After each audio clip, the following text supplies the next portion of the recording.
ಶ್ರೀ ಕೊಲ್ಲೂರು ಮೂಕಾಂಬಿಕಾ ದೇವಸ್ಥಾನಕ್ಕೆ ಸಾರಿಗೆ ಮತ್ತು ಮುಜರಾಯಿ ಇಲಾಖೆಯ ಸಚಿವರಾದ ರಾಮಲಿಂಗಾರೆಡ್ಡಿಯವರು ಭೇಟಿ ನೀಡಿ ದೇವರ ದರ್ಶನವನ್ನು ಪಡೆದರು. ಇದೇ ವೇಳೆ ಮಾತನಾಡಿದ ಸಚಿವರು, ಶ್ರೀ ಮೂಕಾಂಬಿಕಾ ದೇವಸ್ಥಾನದ ಸಮಗ್ರ ಅಭಿವೃದ್ಧಿ ಕೆಲಸಗಳಿಗೆ ಕಾಯಕಲ್ಪ ನೀಡಲು ಹಾಗೂ ಇಲ್ಲಿನ ಸಮಸ್ಯೆಗಳ ಪರಿಹಾರಕ್ಕೆ ಸರ್ಕಾರ ಕಾರ್ಯಪ್ರವೃತ್ತವಾಗಿದ್ದು, ಈ ಕುರಿತು ಮುಂದಿನ ತಿಂಗಳು ವ್ಯವಸ್ಥಾಪನಾ ಸಮಿತಿ, ಶಾಸಕರು, ಮಾಜಿ ಶಾಸಕರು, ಅಧಿಕಾರಿಗಳು ಹಾಗೂ ಪ್ರಮುಖರ ಸಭೆಯನ್ನ ಬೆಂಗಳೂರಿನಲ್ಲಿ ಕರೆಯಲಾಗಿದೆ ಎಂದರು. ಜುಲೈ ಫಸ್ಟ್ ವೀಕಲ್ಲಿ ಬೆಂಗಳೂರಲ್ಲೇ ಆಡಳಿತ ಮಂಡಳಿಯವರ ಸಭೆ ಕರೆಯುತ್ತೀನಿ ಅಂತ ಈಗ ಹೇಳಿದ್ದೀನಿ. ಯಾಕಂದರೆ ಅದರಲ್ಲಿ ಕೆಲವು ಎಲ್ಲ ಬಸ್ ಸ್ಟ್ಯಾಂಡಿಗೆ ಜಾಗ ಬೇಕು, ಆಮೇಲೆ ಇದಕ್ಕೆ ಪಾರ್ಕಿಂಗ್ಗೆ ಒಂದು 3.5 ಎಕರೆ ಜಾಗ ಬೇಕು, ಮತ್ತು ನಮ್ಮ ಮೆಡಿಕಲ್ ಕಾಲೇಜು ಏನೋ ಪ್ರಪೋಸಲ್ಸ್ ಎಲ್ಲ ಇದೆ. ಅದಕ್ಕೆ ನಮ್ಮ ರೆವಿನ್ಯೂ ಸೆಕ್ರೆಟರಿಯವರು ಮತ್ತು ಜಿಲ್ಲಾಧಿಕಾರಿಗಳು ಮತ್ತು ನಮ್ಮ ಕಮಿಷನರು ಮತ್ತು ನಮ್ಮ ಶಾಸಕರು, ನಮ್ಮ ಮಾಜಿ ಶಾಸಕರು ಮತ್ತು ಸಮಿತಿ ಎಲ್ಲವನ್ನೂ ಕೂಡ ಬೆಂಗಳೂರಲ್ಲೇ ಕರೀತೀನಿ. ಕರೆದಾಗ ಇಲ್ಲಿ ಇನ್ನೂ ಡಿಟೇಲಾಗಿ ಒಂದು 2 ಅವರ್ಸು ಕೂತ್ಕೊಂಡು ಮಾತಾಡಿ, ಯಾಕಂದರೆ ಹೆಚ್ಚು ಜನ ಬರ್ತಾ ಇರ್ತಕ್ಕಂಥ ಕಡೆ ಹೆಚ್ಚು ಆದ್ಯತೆ ಕೊಡಬೇಕು ನಾವು. ಈಗ ಇದು ಹಿಲ್ಸಲ್ಲಿ ಒಂದು 10 ವರ್ಷಕ್ಕೆ ಮುಂಚೆ ಪ್ರಾಧಿಕಾರ ಮಾಡಿದ್ಮೇಲೆ ಈಗ ಸಾಕಷ್ಟು ಅಲ್ಲಿ ಅಭಿವೃದ್ಧಿ ಆಗಿದೆ. ಈಗ ಚಾಮುಂಡಿ ಬೆಟ್ಟನೂ ಪ್ರಾಧಿಕಾರ ಮಾಡಿದ್ದೀವಿ. ಹುಲಿಗಮ್ಮ ಸುಮಾರು 80 ಲಕ್ಷ ಜನ ಬರ್ತಾರೆ ಒಂದು ವರ್ಷಕ್ಕೆ, ಅದು ಪ್ರಾಧಿಕಾರ ಮಾಡಿದ್ದೀವಿ. ಆಮೇಲೆ ಘಾಟಿ ಸುಬ್ರಹ್ಮಣ್ಯ ಒಂದು 25 ಲಕ್ಷ ಜನ ಬರ್ತಾರೆ ವರ್ಷಕ್ಕೆ, ಅದು ಮಾಡಿದ್ದೀವಿ. ಇದೆಲ್ಲದಕ್ಕೂ ಕೂಡ ಮಾಸ್ಟರ್ ಪ್ಲ್ಯಾನು ಅಪ್ರೂವ್ ಮಾಡಿಕೊಟ್ಟಿದ್ದೀನಿ.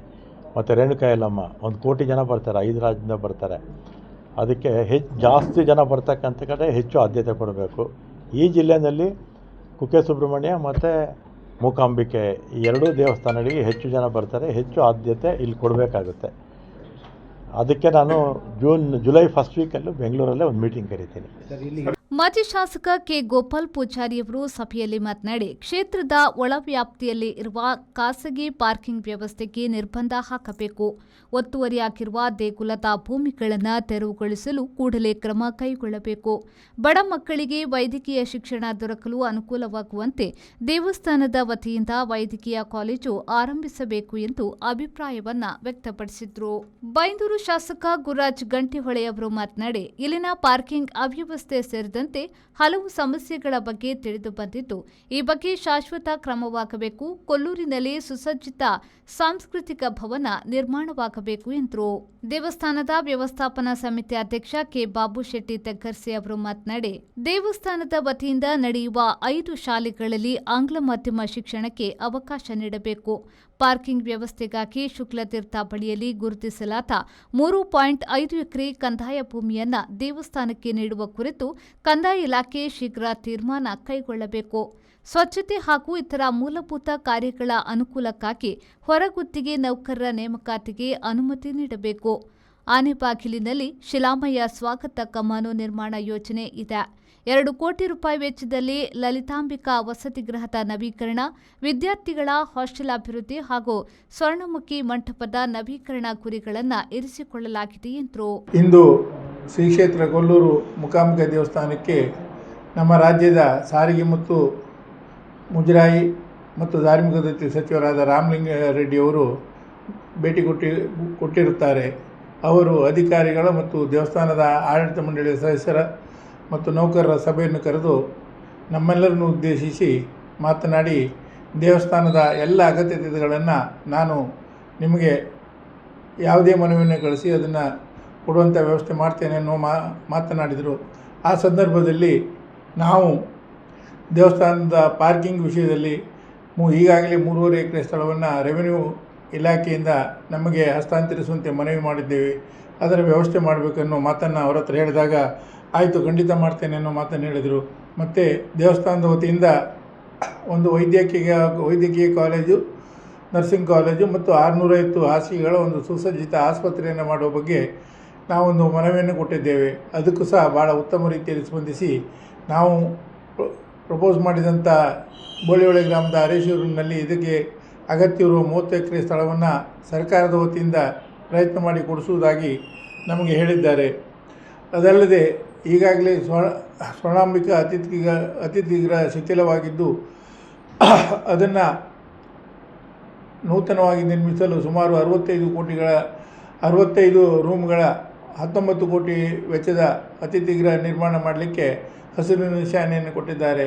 ಅದಲ್ಲದೆ ಲಲಿತಾ ಅತಿಥಿ ಗೃಹವನ್ನು ಈಗಾಗಲೇ 2 ಕೋಟಿ ರೂಪಾಯಿಯಲ್ಲಿ ಪೂರ್ಣ ನವೀಕರಿಸುವಂಥ ವ್ಯವಸ್ಥೆಯನ್ನು ನಾವು ಇವತ್ತು ಮಾಡ್ತಾ ಇದ್ದೇವೆ. ಅದರೊಂದಿಗೆ 2 ಹಾಸ್ಟೆಲ್ಗಳು ಮತ್ತು ಸಭಾಭವನವನ್ನು ನವೀಕರಿಸುವಂಥ ಕೆಲಸವನ್ನು ಸಹ ಮಾಡ್ತಾ ಇದ್ದೇವೆ.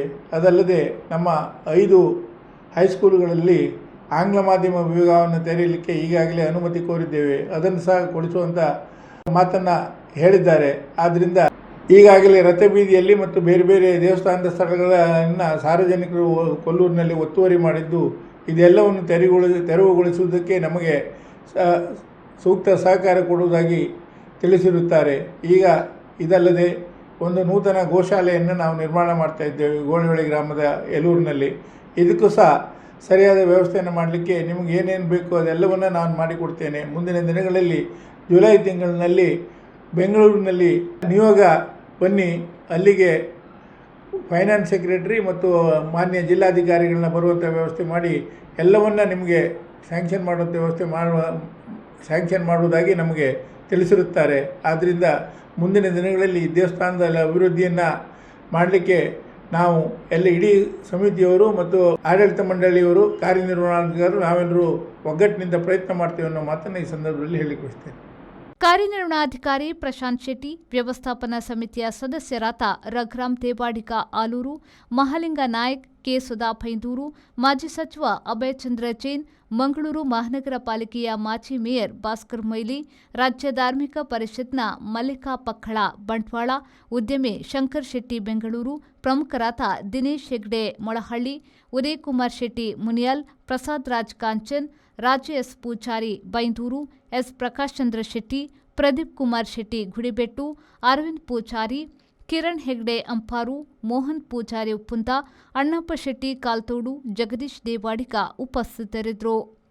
ಜೆಪಿ ಬಡಾಕೆರೆ, ವಿ4 ನ್ಯೂಸ್, ಬೈಂದೂರು.